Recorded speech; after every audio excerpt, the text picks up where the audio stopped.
Entertainment DJ मिट्ठू राजा पटसोनी। सुन ली ही गणेश के पापा जी भांग पीसे में कलाई दुखाता जी। सुन ली ही गणेश के पापा जी भांग पीसे में कलाई दुखाता जी। नहीं घरवा के बोझ हम उठा पाए जदि भंगिया पीस के फेर को हम तो चली नहीं हर जाए। जदि भंगिया पीस के फेर को हम तो चली नहीं हर जाए। डीजे मिट्ठू राजा पटसोनी।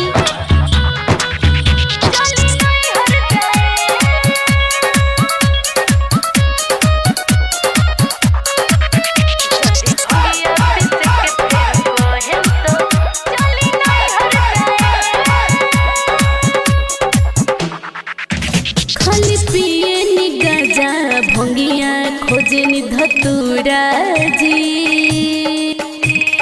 चिलम चढ़ा के गाजा पीले तबो न होला मन पूरा जी। गइल मन पगलाए रही हरदम निसाइल सुनी भोला जी। रउआ कुछो ना बुझाला झूठो करो तनी हाला जानी टोला जी। जदि जाएम तो नहीं लौट के आई।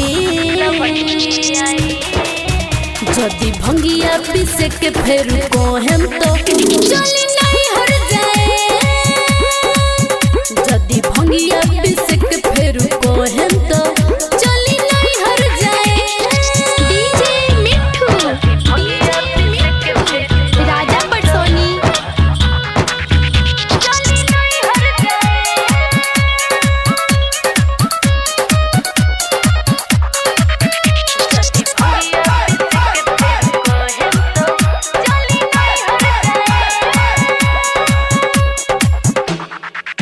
सुधीर संगम शिव का झूमता रउआ भिरियाई जी। गांजा भंगिया देखी न चंदा कितना बिया लाइल जी। अब कुछ जनी बोली पहले अखिया तक बोली नीमन संजो। अब छोड़ी मोरा पीछा कुछ करे के ना इच्छा लगा दी भो। पूरा सावन महीना रउए पाई।